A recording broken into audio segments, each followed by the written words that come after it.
AI is a set of tools, but it can also act as an agent, but it should never, ever replace human ingenuity or the human touch.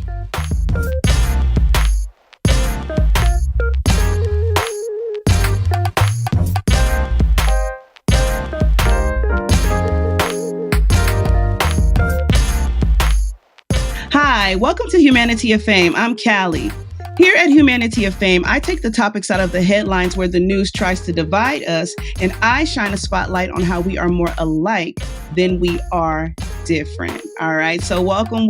Happy holidays to everybody. Let's get into today's topic. The rise of AI and automation is transforming the job market at an unprecedented pace.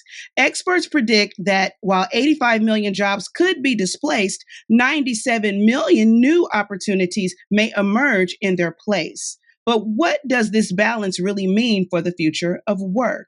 All right, so let's just take a look at the article that's drawing this topic. As you see here, this is according to Forbes. Okay, it says hype or reality. Will AI really take over your job? All right, so I just want to highlight a couple of points here in the article before I introduce my guest. Okay, so here it says automation or augmentation. As I read about the 85 million jobs could be displaced. However, 97 million new jobs will be created by the AI revolution. Okay, I'm going to jump down a little bit where it says understanding this balance between automation and augmentation is crucial to understanding the impact that AI will have on jobs in the future.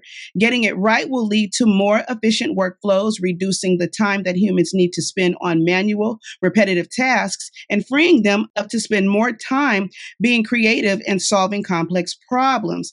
Inevitably, this will lead to changes in the workforce as people with the ability to work alongside machines or carry out tasks that machines still can't do become increasingly valuable.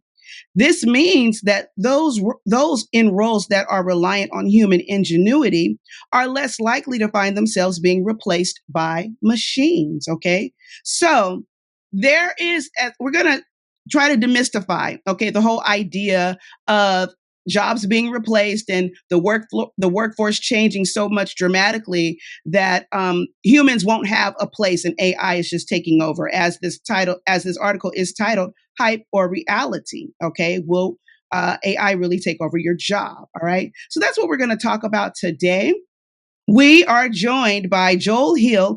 His passion for innovation and human potential makes him the perfect guide to navigating the future responsibly.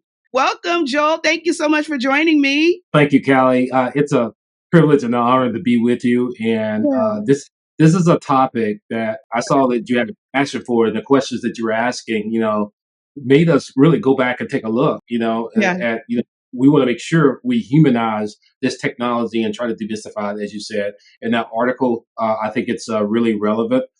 Yeah. So we're just going to dive right in. In talking to people, it's people of older, more seasoned, I guess. A lot of the fear is in their conversation. And so the more that we add the humanity side to it, which is the purpose of having this conversation today, is to help people understand that is it possible that you may get left behind? Well, yeah. Well, and when I say left behind, I mean because technology is ever evolving. So, if you weren't left behind, if it's not this, it was that. And this is my personal perspective.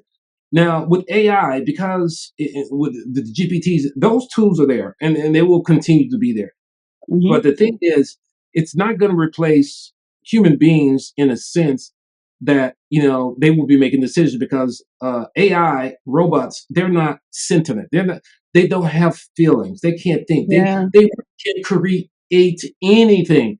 Now, people think that, now there's a whole school of thought about neural networks and computers making decisions.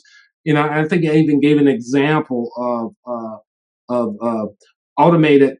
My background is military, and so Mhm. we have these systems that are automated. That if Russia fires their rockets, then it fires ours automatically. But there's a human in the loop always in that process to make that Mm. decision because it has to be. Yeah. Because otherwise, again, the example that I used back at the training was that, what if the missiles, AI mistook a flock of geese for missiles Mm, incoming over the Antarctica polar region, and we fired our missiles automatically? I mean, someone has yeah. to verify. Wait a minute, or they have to send a person up in the plane. It's like, oh my God, yeah, that's a flock of geese. Those are misses. So I'm saying that's the importance of humans in the loop. Humans always need to stay in the loop. Now, will that happen? Are they creating neural networks that are designed to make decisions? There are people, there are those out there like Elon Musk. You know, Right. Right. I don't know really what they're doing. I mean, they would like to see that sort of thing to take the humans completely out of it. But again, your show is about humanity. That's Yes. not human. And Yes. so we focus on the humanity aspect. We want to humanize this technology. We don't want AI making decisions. I'm a proponent of artificial intelligence. I am not a proponent of Skynet, as we saw in the Terminator series. So Mm. your question is, what skills that will need to be developed? I would say soft skills, Mm. knowledge management, critical thinking, understanding models and analysis. Now, those are the things, and not necessarily technical. Right. In this day and age, it's about, the things that make us human, the ability to create, to feel, to sense, to Yeah. love. That's what makes us human, Cal. And so Yeah. AI will never become that. And once it does, then yes, we do have a problem. And so we should not allow Yeah. it to ever. And so that's why we have to create and continue to do the good work that you're doing to focus on these topics Yeah. early on to say, what can I do as a person? Well, you can talk to your local public officials to ensure that any tools that they integrate with AI has a human in the loop. Go to your Mm. go to your state senator to represent, make policies that say that any big AI tool that comes out, it must have a human in the loop, and because these large companies, they don't care what happens at the local level to you. I mean, I can't tell you how many times who hasn't been talking to an automated bot, and, Yeah. and got to a point where I asked the bot, "Are you a bot?" And it told me no, and I knew it was a bot. Ah. And that's where we're going. I think that should be Yeah. illegal. So, Yeah. uh, Wow. absolutely. So as people, bringing it down to everyday people to a lower level, you can do. Let's not be a victim of the digital divide. And so that's why it's important to continue what you're doing, uh, Yeah. and trying to, uh, impart knowledge and wisdom to make sure this Mhm. technology is used, even if you don't want to use AI. You need to understand how it works and how AI systems work, and from there, then you start to be comfortable with integrating it into your workflows.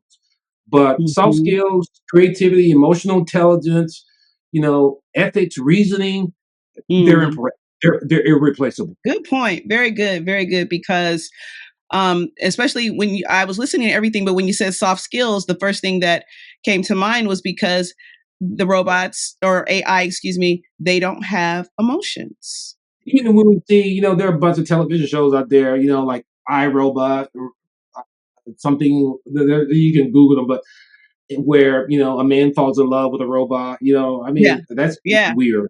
So, Yeah.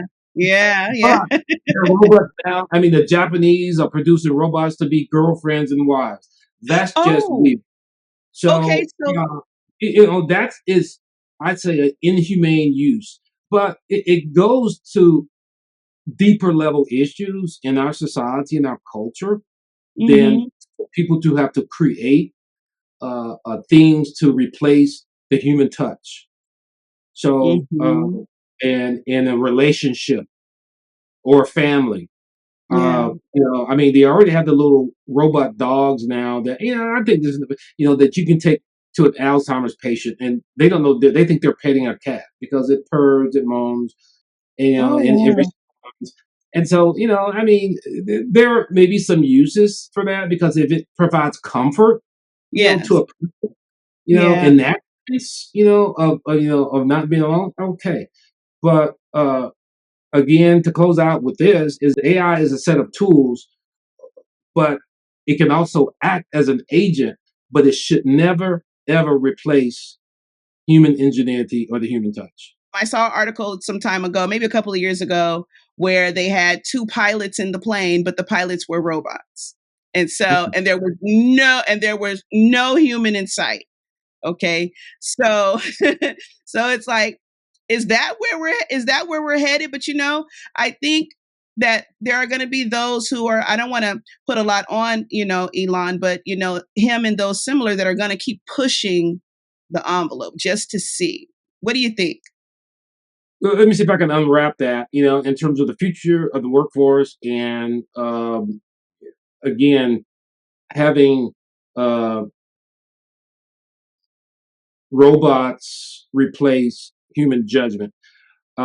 Personally, my personal opinion is, as I stated, I think it's, I think it's wrong if Hmm. we use the technology in that way. But we bear individually, everyone in your listening audience has a responsibility to if they're going to, use work in this space to upskill. Now, here's also something very radical. Here's a radical. I think if you don't want to learn AI, then learn a trade. Mm, Learn how okay. to build a house because there's always going to be somebody build a house. Learn carpentry. Learn be a plumber or electrician because when these systems break down or they have to have a building to house the data farms, Mhm. that's how you can future proof your technology if you don't want to get involved in this business. Number one thing you can do if you don't like AI, you don't trust it, learn a trade. For those who are older, that may not be an option. I understand that. Mhm. Mhm. But for those who are coming up, looking for things to do, deciding whether or not they want to go to college, I'd say learn a trade before you go to college or learning a skill such as AI, how to use it and understanding it. And those are options that I would, counsel young people on. Okay. So in terms of trying to future proof your career, if AI isn't for you, it's going to be a competitive landscape. And so if you allow me, one of the things that I think I created just for you, obviously, is a special offer. Yeah. And if you give me an opportunity to do that, you can give your listeners a $500 value for $9.95 Mhm. at our Kimmitt Group. I'll send you the link that you can send out to your listening audience. Okay. But it's a 4 courses for the price of nothing, basically, just to have people upskill and to see if AI is right for them.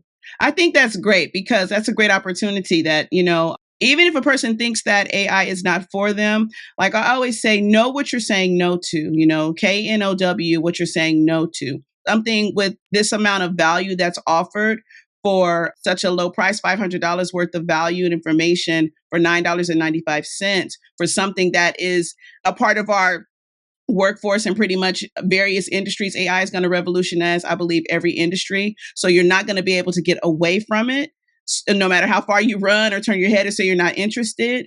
And I was going to close out with the fact: did you see any gaps in current training initiatives? What you're offering, things like that, I think it's important for people to take advantage. As you guys see here on the screen, it's AI for Humanity Solutions.com. Speak to that a little bit, and then we'll close out.